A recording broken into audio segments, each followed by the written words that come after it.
Yo, it's good everyone. This is Ayo Boxing from Adiba, and we're here to talk about Isaac Pitbull Cruz getting exposed by Rayo Valenzuela. So as we all know, Rayo Valenzuela defeated Isaac Pitbull Cruz in an upset. This is one of the biggest upsets of the year in my opinion, because all the hype was surrounding Pitbull Cruz. Since he's a fan favorite, everyone expected him to win by knockout, and the people that picked Rayo were criticized by the majority.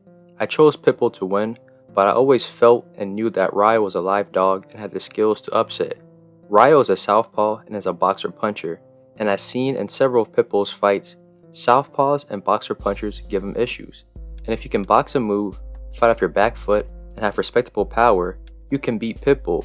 This was seen in the Gervonta Tank Davis fight and Giovanni Cabrera fight. Rayo possessed those same skills, but I was concerned if he could stay disciplined to box rather than brawl the entire fight. I also questioned his conditioning and his durability. I've never seen Rayo box all 12 rounds, and he's been stopped before. This led me to believe that Pitbull was going to eventually catch Rayo in the later rounds and then stop him. But to my surprise, Rayo boxed the ears off of Pitbull Cruz for the entire fight. It was a split decision win, but it should have been an 8-4 decision in favor of Rayo. Now you have a bunch of fans crying robbery and calling Rayo a runner. But this was no robbery and Rayo didn't run. Rayo outboxed Pitbull like he was the Mexican Pernell Whitaker. This fight exposed Pitbull Cruz. Not only did it highlight how one-dimensional Pitbull was, but it showed that Pitbull has been fighting weaker competition compared to his contemporaries and never grew as a fighter. Let me explain. Pitbull is a relentless, aggressive pressure fighter. He comes forward with the intention to let his hands go and hurt his opponent. People often compare him to Mike Tyson because of the aggressiveness, a peekaboo guard, and throwing hooks and uppercuts. Everyone knows what Pitbull's about and expected nothing more. It's not surprising that he fought Rayo the way he did. However, there's no extra dimension or next gear when it comes to Pitbull. Pitbull made no real adjustments against Rayo. The only adjustments he made were throwing left hooks to catch Rayo whenever he circled off the ropes and throwing right hands to the body in order to set up punches to the head. Pitbull also tried to back up, letting Rayo come forward so he can lure him in and then counter. However, Rayo did not fall for that trap, which means that the adjustment was meaningless. For the past 3 years, Pitbull has been fighting the same exact way, without any real growth. This style only works well against old Gamboas, blown up featherweights like Ramirez, and guys like Rolly Romero. It seems to me that the favorable and easy matchmaking has made Pitbull and his team too comfortable and content. Therefore, there is no need to improve and add to his skill set. For example, where was Pitbull's jab? Why didn't he use a jab to close the distance more effectively? Better yet, why didn't he use a lead right hand? He was fighting a southpaw, and we saw how effective a lead right hand is in the Crawford-Madrimov fight. I have always been critical of Pitbull Cruz because I felt that him and his team were living off the hype of the Tank fight and taking the easy route to get a Tank rematch instead of fighting the best and chasing their own legacy.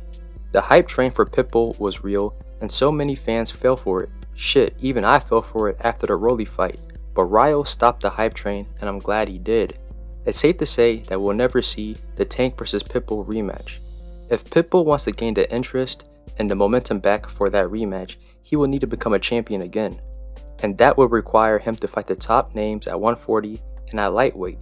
Even though Pitbull's a draw and garners a lot of attention, I don't think the fans, the sanctioning bodies, or the promoters will allow Pitbull to take the easy route again. But looking at the current landscape of both divisions, I think Pitbull will lose to most of them. I'm sorry, but I don't think that Pitbull is an elite or top level fighter. He's a fun and dangerous fighter for sure, but Rayo exposed that he just isn't that guy.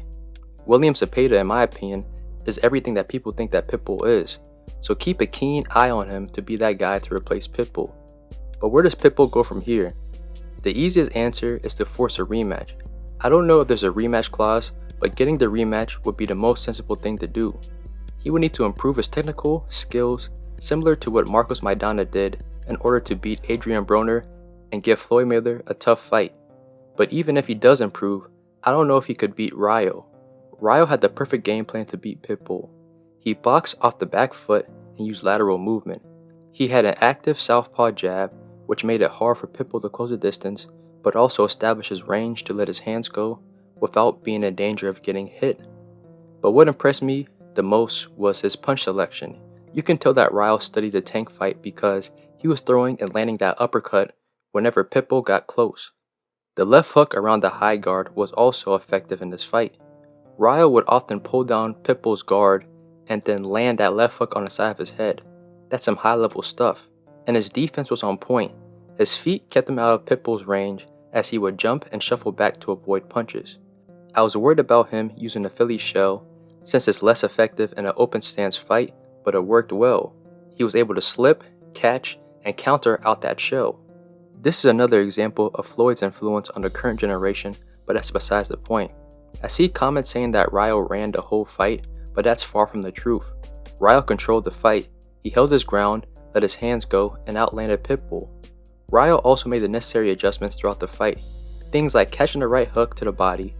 I truly believe that Rayo will be more prepared for a Pitbull rematch and could possibly knock him out next time. But that's assuming Rayo wants the rematch.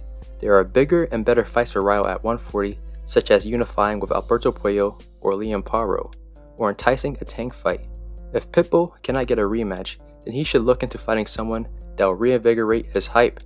A Steve Claggett or Subriel Matias fight would be a perfect fight, but none of those are easy fights for Pitbull, and I would choose both to beat him.